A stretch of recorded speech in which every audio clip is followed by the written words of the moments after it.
Randazzo, que estuvo en Olavarría con los candidatos locales y seccionales, y quien encabezó este encuentro fue el candidato a concejal por Olavarría por cumplir, José González Hueso.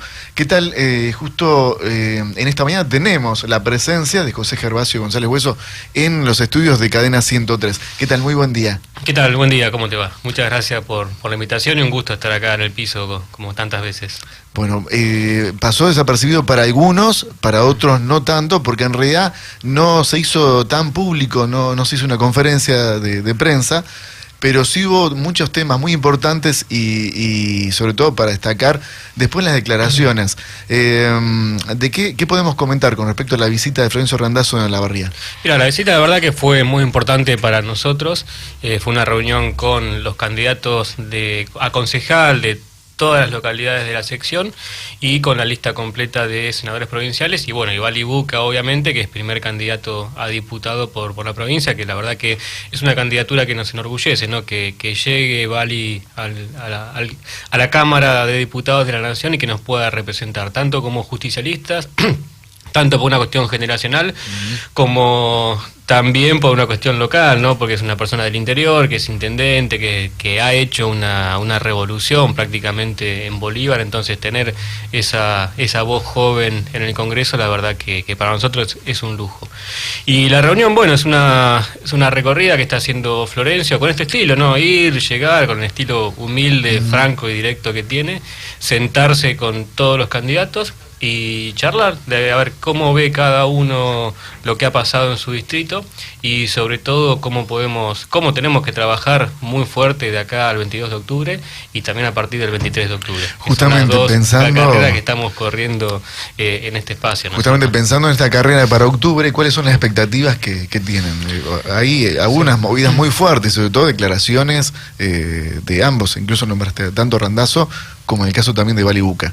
Sí, exactamente. Primero las expectativas son de crecer, de consolidarnos y sobre todo de conformar seriamente este espacio para ir a disputar y estar en la discusión política de cara al 2019. Y además estamos plenamente convencidos, yo ya le decía a Florencio, ¿no? Antes de iniciar el análisis de cómo veíamos nosotros la elección y qué podemos mejorar, le decía, mira, Florencio, la verdad que nosotros estamos acá porque estamos sumamente convencidos de lo que estamos haciendo.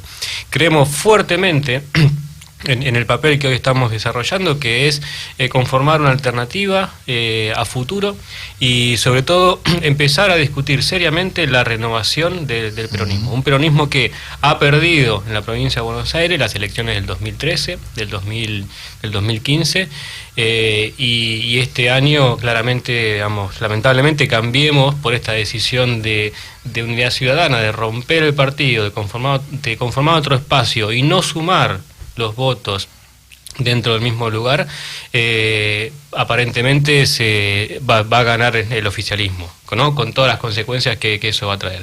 Y en ese contexto aparece entonces la carta de Cristina pidiendo que la voten a ella, pidiendo un voto útil, y nosotros creemos que no, digamos, creemos que esta polarización, ¿no? que quiere instaurar como si fuera un balotaje, en definitiva es funcional primero al gobierno, lamentablemente funcional al gobierno. Esto lo decíamos desde el principio, la mejor forma de seleccionar a los candidatos era en elecciones internas, que la gente elija, y eso iba a permitir que los votos se sumaran. Estábamos hablando hoy de un piso de 40% de los votos y no del 34% de Cristina o el 6% como tenemos nosotros, que aspiramos a crecer. Sin embargo, mucha dirigencia de presidentes de partido, como a nivel local y otros, decidieron irse del partido y competir en contra. Bueno, para nosotros es un error y eso es parte de las cuestiones que hay que rediscutir en el peronismo de cara a futuro.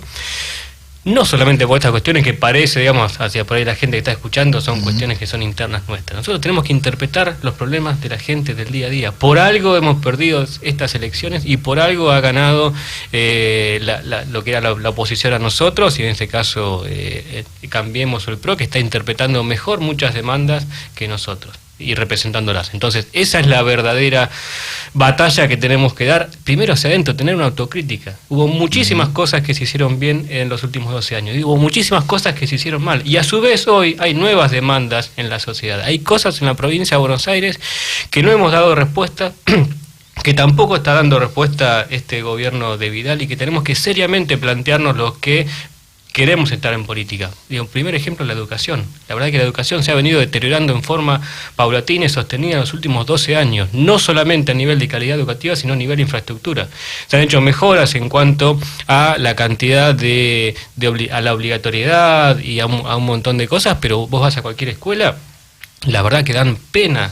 Se han agregado salones partiendo al medio los salones con Durlo, tenemos una deuda en infraestructura que es impresionante y a su vez una deuda en calidad educativa. Estamos transformando la escuela pública en la escuela de los pobres. Entonces hay que dar una respuesta estratégica de largo plazo y sostenida en esto. No se puede seguir deteriorando. Lo mismo los hospitales, esta deuda en infraestructura que tiene la provincia de Buenos Aires, producto en gran parte de una pérdida de puntos de la coparticipación que se dio en el 87, y estamos hablando de casi ya 30 años, y todavía no lo hemos podido resolver. Y vos la ves en las rutas, la ves en la policía, la ves en los hospitales, la ves en todos lados, un déficit de muchísimos años que hay que corregir. Entonces, esas son las respuestas a futuro que tenemos que trabajar, y no solamente los problemas internos.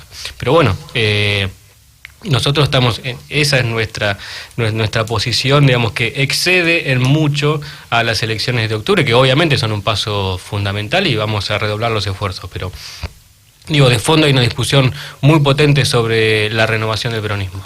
Claro, justamente esta renovación del peronismo que plantea, porque del otro lado de la oposición, el PRO también tiene una parte del peronismo que es reacio a Unión Ciudadana, que también plantea una crítica que la provincia de Buenos Aires estuvo gobernada por muchos años durante el peronismo y que lamentablemente, sobre todo en la Barría, hoy puede perder espacio y se busca un espacio genuino, como está planteado Randazzo, que tiene coherencia, valores, futuro, unas declaraciones que tiene a través de Twitter, sí, también de Eduardo Balibuca.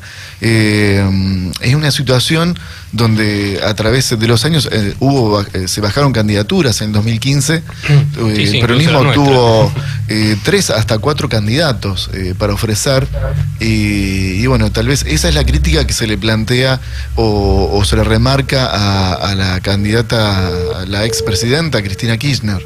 Sí, exactamente, digamos, una forma de conducción interna que no ha permitido ni crear alternativas a su propio liderazgo, que evidentemente no lo quiere, está muy bien, es legítimo, pero nosotros tenemos otra visión.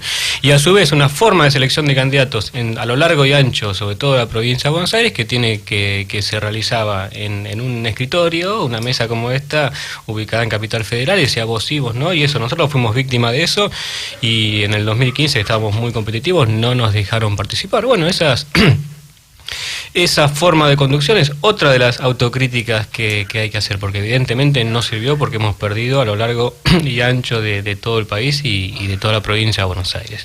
Entonces, esa es nuestra discusión. Y a su vez, digamos, y esto es lo que estamos planteando de cara al electorado, ¿no?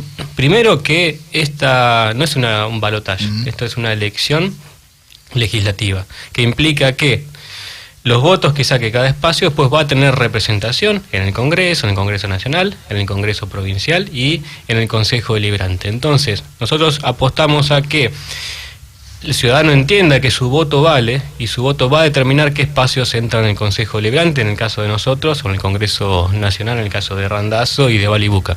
Y creemos que ahí es muy buena la pluralidad de voces, que haya distintas visiones. Hoy por hoy, con el resultado que hubo en las PASO, nosotros no estaríamos accediendo a una banca en el Consejo Deliberante. Y esa va a ser parte de nuestra campaña. Explicar esto, porque hay mucha gente que no lo sabe, ¿no? Porque es tan compleja, a veces se ha vuelto esta elección, ¿no? Que parece que se eligen cargos ejecutivos, cuando en realidad son cargos legislativos, esta cuestión de la polarización, que todo es blanco-negro. Entonces, explicarle bien a la gente que en la ciudad de La Barría estamos eligiendo concejales, que el piso para entrar como concejales es llegar al 10%, nosotros estamos en el 5.7, 5.8, nos faltan unos 3.000, 3.500 votos, y vamos a salir a pedir ese voto para poder representar a los vecinos. Esa es nuestra principal oferta electoral, si se quiere. Pertenezco a un espacio que hoy se llama La Higuera, que condujo hasta hace muy poco mi vieja Alicia Tabarés, y que hoy estoy al frente, que hemos tenido clara históricamente una una vocación de representar al ciudadano de a pie y a todos los estratos socioeconómicos de Olavarría, y cada vez que hemos estado, cualquiera del espacio, mi vieja, Susana Valverde,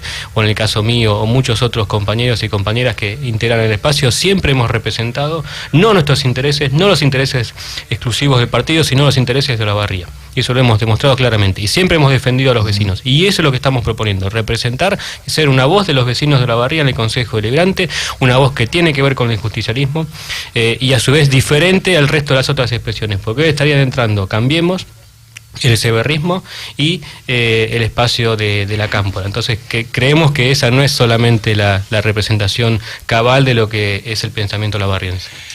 José, buenos días. ¿Qué tal, Ezequiel? ¿Cómo te va? Bien, un gusto, gracias. Gracias por la visita. Tenemos una llamada al aire. Sí. Hola, buenos días. Hola, buenos días, ¿cómo andan? Bien, ¿con quién tenemos el gusto de hablar? Con Omar. Hola, Omar, ¿qué tal? ¿Cómo andan? ¿Bien? Bien. Bueno, Sí, Omar. estaba escuchando a este señor. Para mí lo mejor que le podía pasar a ellos, para tener una oposición sobre Cambiemos, es unirse, porque con tanta división que se causa, al final se van a quedar sin el pan y sin la torta, ni uno ni otro van a agarrar nada. Y para mí tiene que tener una oposición Cambiemos, porque lo único que veo en Cambiemos todos los días que escucho la tele es despido, inflación, ¿a dónde vamos a ir a parar? Así que si la gente quiere estar peor, que vote Cambiemos. ¿Hola? Sí. Bueno, esa es mi opinión personal, era un dato que yo quería dar. Bueno, así que muchísimas gracias. De nada. Bueno, gracias, Omar. Chao. Por ahí el planteo claramente, es ¿no? el tema de Sí. lo que, la polarización y bueno, el 2015 se planteó una unidad. Sí, igual que quería, para contestar, digo, porque coincido que lo mejor es la unidad a este gobierno de Cambiemos, que aprovecha la división de la oposición para seguir adelante con su plan de ajuste, con un plan que obviamente favorece a los más ricos. Claro. Y por eso nosotros planteábamos las PASO. Yo no me siento responsable de que no haya unidad en la oposición. Al contrario, en el 2013 nosotros quisimos la unidad y nos dejaron afuera. En el 2015 quisimos ir a una interna. Una interna implica unidad a la interna, porque uno va dentro de un espacio y el que pierde no participa en la elección general. Fuimos a esa interna y nos bajaron la lista en forma totalmente ilegal. O sea, y no este hubo año paso. No hubo paso, ¿no? Dijeron, no, tu lista la rompimos por una cuestión, digamos, una mentira formal que firmó incluso Santellán, que formaba parte de la Junta Electoral, firmó esa resolución trucha por la cual nos bajaron y no nos dejaban participar. Y seguimos en el espacio opositor, no nos fuimos a otro lugar, seguimos apostando por el peronismo, más allá de los errores de muchos compañeros que pensaban que de esa forma podían tener una ventaja.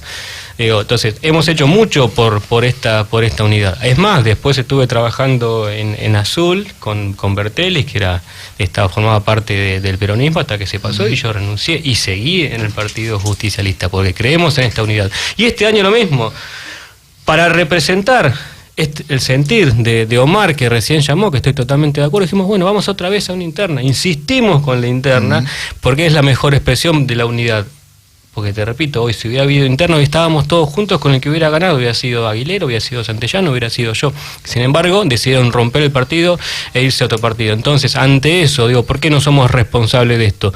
¿Qué nos queda? O presentarnos o irnos a nuestra casa. Y no estamos en política para irnos sistemáticamente cada 2 años a nuestra casa, como nos ha pasado en las últimas otras 2 oportunidades. Entonces, ¿cuál es nuestra postura ante esto? Seguir firmes, tener una representación, y obviamente que después esta unidad puede ser una unidad en la acción. O sea, al momento de discutir las acciones que quiera llevar adelante desde el Consejo Deliberante o desde la Cámara de Diputados o de Senadores a nivel nacional, al momento de discutir las medidas que pretenda llevar adelante el oficialismo, defender los intereses del pueblo. Y ahí también se puede dar una unidad.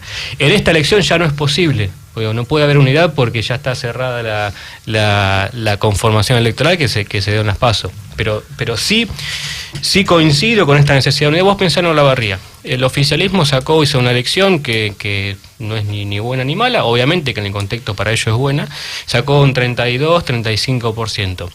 El resto, el 65%, se dividió en la primera elección y ahora en 5 listas. Entonces vos tenés 65 puntos, descontale los 5 o 10 que siempre hay de voto en blanco, dividido 5 listas. Obviamente que de esa forma no puede haber una oposición eficaz al oficialismo, pero esa es parte de la tarea que nosotros queremos empezar a dar a partir del 23 de octubre. El rendacismo plantearía por lo menos salir del personalismo, salir de solamente alguien que nuclea todas las voces y que nuclee hasta directamente encuentre hasta la resolución de todos los problemas, que esa es la debilidad tal vez de lo que plantean por un lado, de acuerdo a mensajes, por el lado de tener solamente a Cristina Kirchner.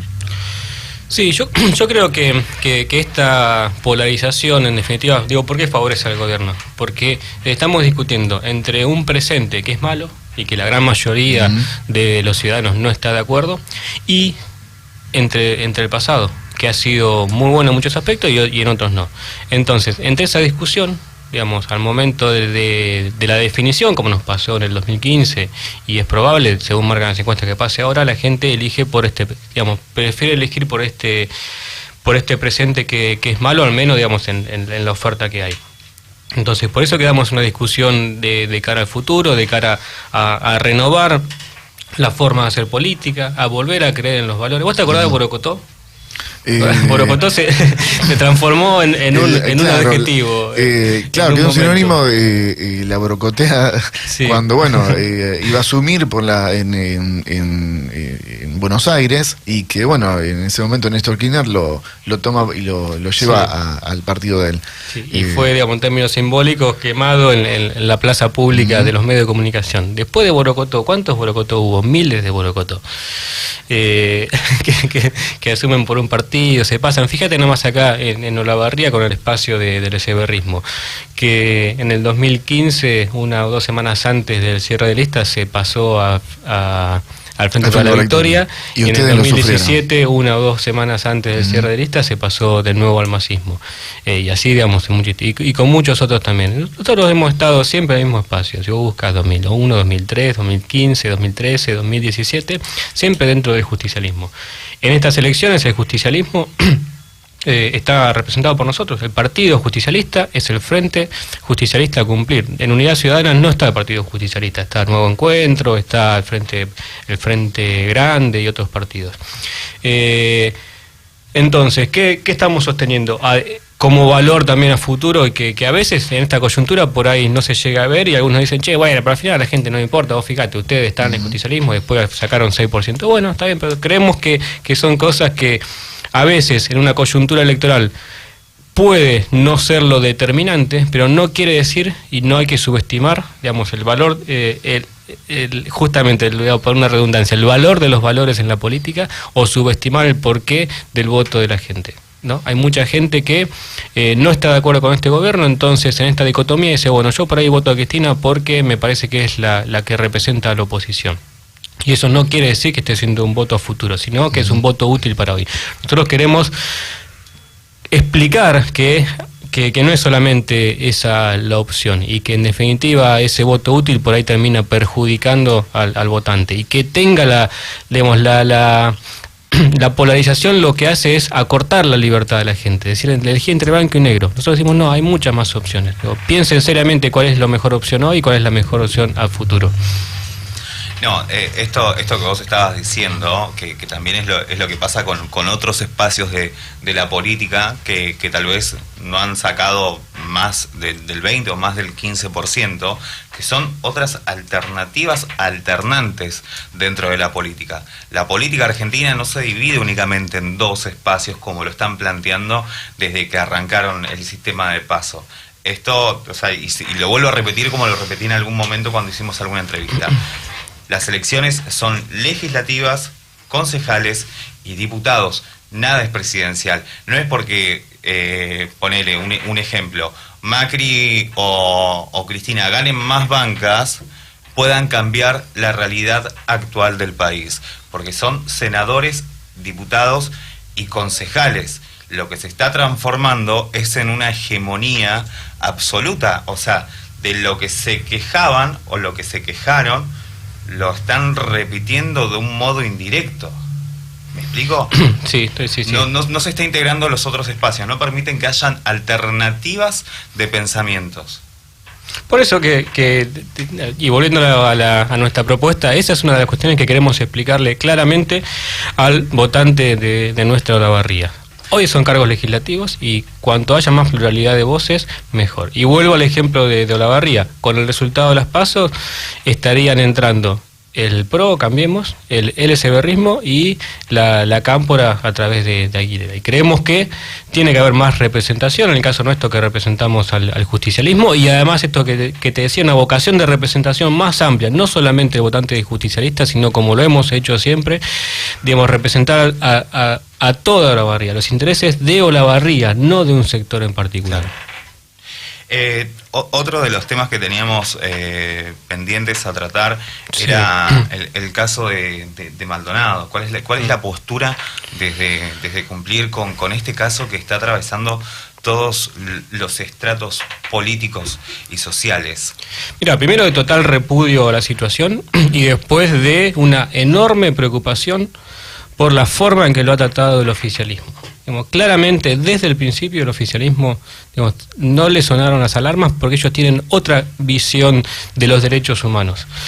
Hoy vos ves tanto a Bullrich, que es la cara visible, la que lleva adelante la estrategia, pero digamos, todo el gobierno más preocupado por salvar a los gendarmes que por encontrar a Santiago, ¿no? Y con la historia que tenemos en Argentina, desde el año 1930, con los golpes de Estado, digamos, que no haya una clara política de Estado en materia de derechos humanos, en materia de repudio al accionar de las Fuerzas Armadas, cualquiera sea la Fuerza Armada, policías, ejército y demás, la verdad que nos da una enorme preocupación de cuál es el verdadero sustrato ideológico de este gobierno. Porque ellos... Quizás también en esta polarización y también entiendo que muchos hemos visto, no sé si se acuerdan de Centurión, lo que dijo en su momento del golpe de Estado, digamos. Hay una clara identificación de varios sectores de este gobierno con el pensamiento profundo de aquellos que en su momento, por una cuestión en el fondo económica, ideológica, apoyaron el golpe de Estado. Y además vos ves esta dicotomía, ¿no? Que el gobierno muchas veces habla de políticas de Estado, que en Argentina tenemos que ir todos juntos y tenemos que estar de acuerdo en los puntos fundamentales que nos definen como sociedad hoy, de la sociedad que queremos, y no tiene una clara posición en materia de derechos humanos. Entonces la verdad que es muy preocupante. Y te agrego otra cosa, además, que también preocupa muchísimo y que también merece un repudio muy grande.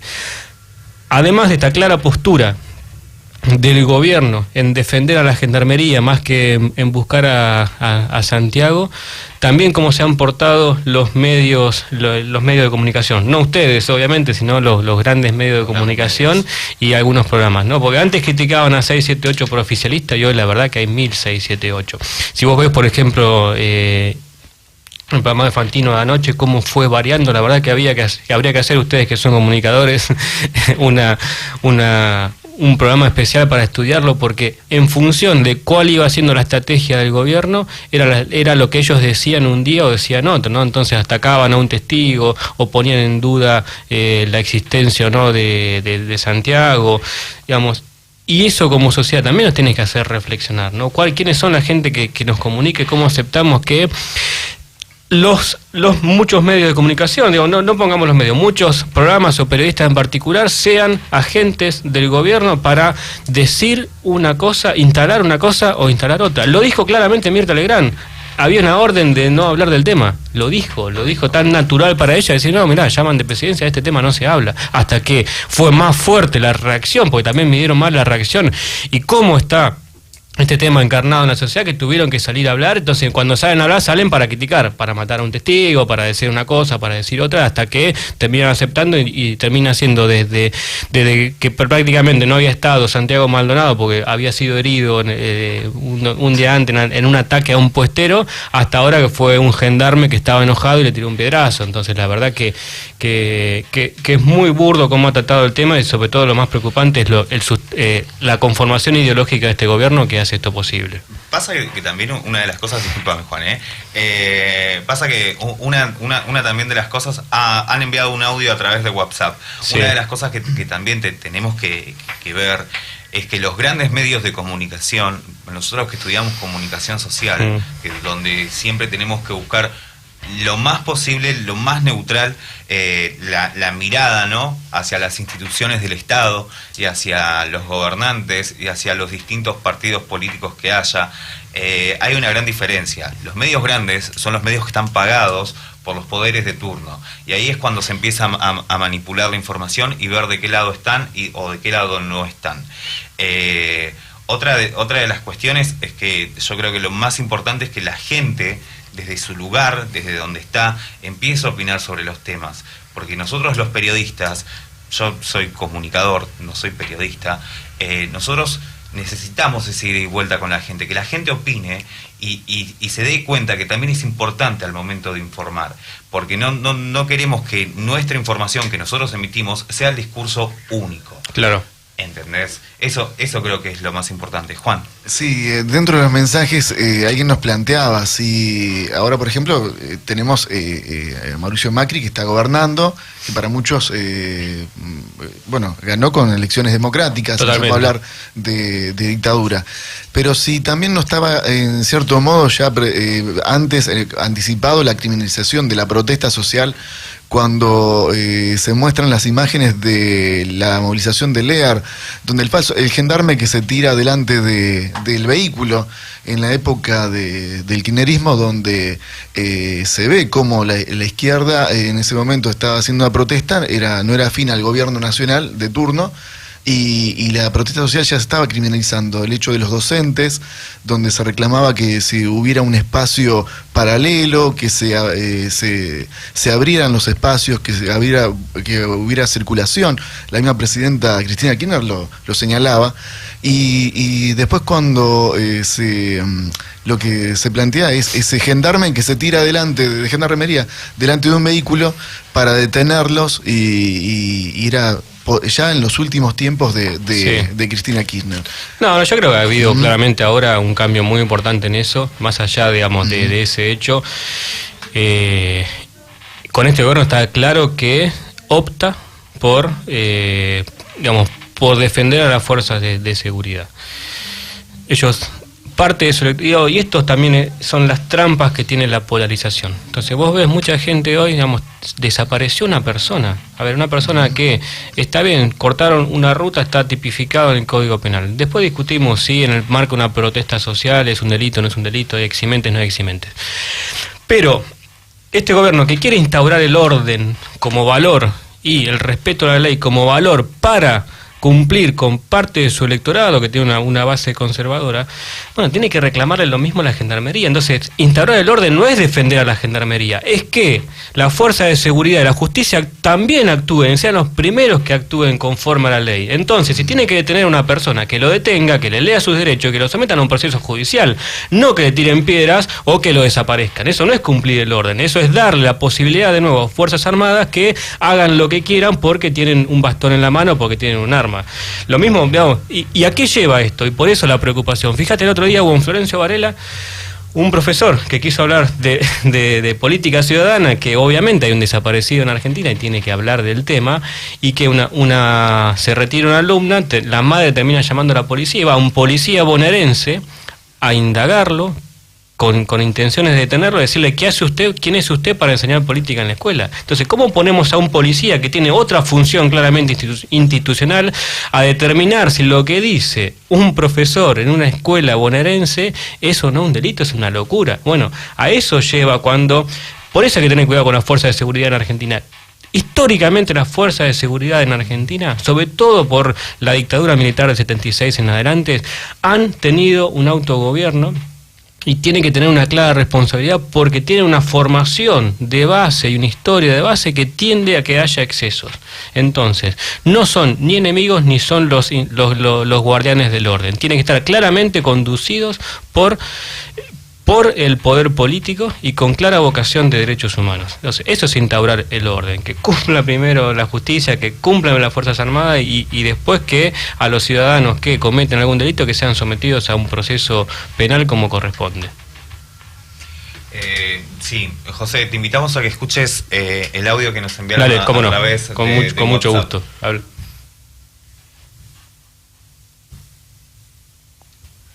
Buenos días, compañeros, ¿cómo están?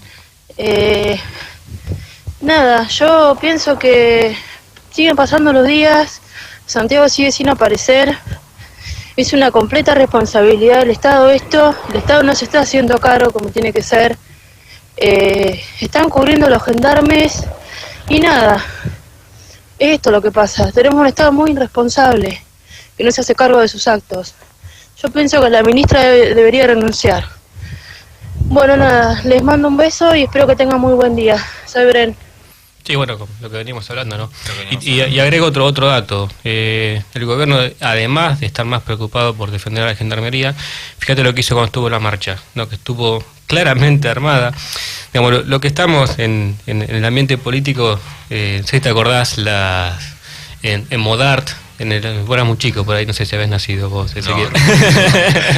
Pero bueno, vos existía. Sí, la movilización de Claro. la CGT que rompen las vidrieras, Sí. creo que en el gobierno de Alfonsín. De Alfonsín, sí, fue para, digamos, una clara acción. En ese momento se hablaba de mano de obra desocupada, que eran justamente los servicios de inteligencia que luego de la dictadura militar ya no tenían que hacer, entonces, bueno, eran como que prestaban sus servicios en forma un poco inorgánica. Claro, y en este también, caso... También lo que tiene que ver eso, me hace acordar, un poco leyendo la historia, nuestra historia argentina, tenemos el primer gobierno democrático después de una de las más oscuras dictaduras que hemos sufrido en la Argentina. Totalmente. Y la Fuerza Armada, como vos decías, lo que intenta es demostrar la fuerza que tiene y lo que podía hacer. O sea, lo que se buscaba también a su vez era desestabilizar un poco el gobierno de Alfonsín. Claro.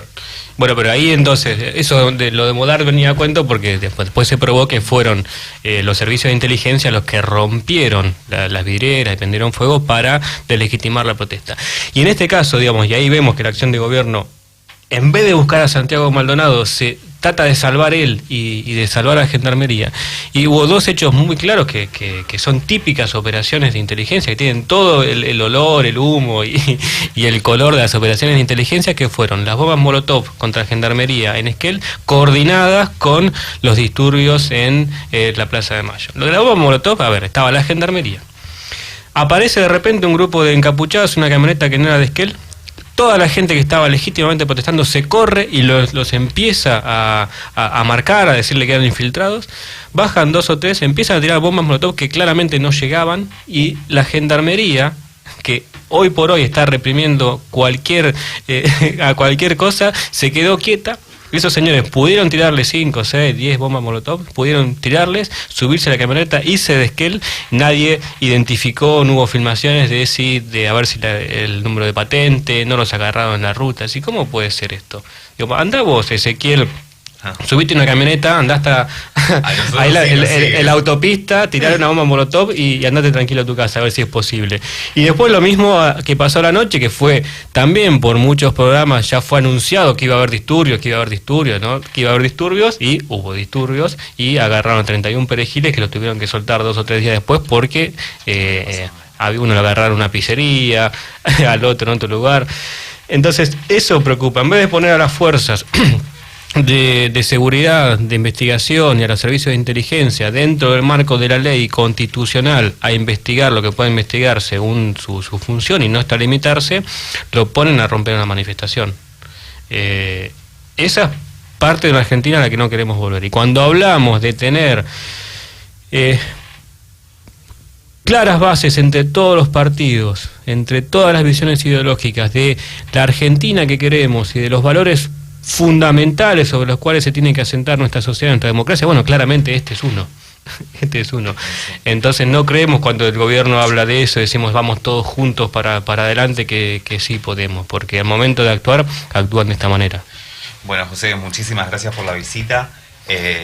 Hemos tenido una nota extensa para con desarrollar muchísimos temas. Sí. Mucho titular quedó Bueno, y acá. nombrabas a tu mamá y fue una de las referentes principales para que hoy existiera la Comisaría de la Mujer y la Familia. Exactamente. Y se trabajara sobre violencia de género. Y, Sí, en eso fue pionera, ¿no? Porque ya cuando como concejal en el 95 empezó con los primeros ordenanzas y a poner el tema en discusión en una época en la cual no se hablaba en absoluto del tema, y después también en el Consejo de la Familia tenía un consultorio gratuito que después, digamos, todo ese trabajo terminó derivando en la conformación de la Comisaría de Mujer, que hace poquito se cumplieron 10 años, ¿no? Sí.